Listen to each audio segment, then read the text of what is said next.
We all have been hearing about all of these large language models, and we are looking at them, how they are resolving the image processing issues and all the other things.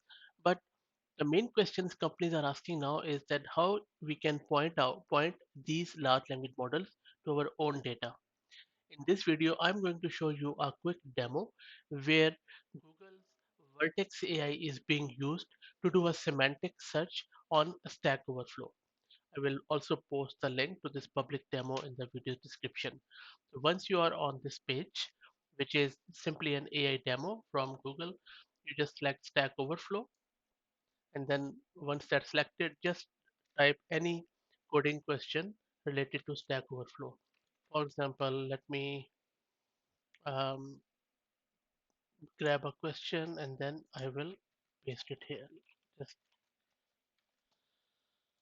so I'm just asking it to write a five-dimensional list in Python. Once that's done, click on enter, and it is doing something, and it is also giving me some more search results here, and you can see how quick it is. Now you can just select any one of them. For instance, let me go to line this number 22, and it has given me an answer.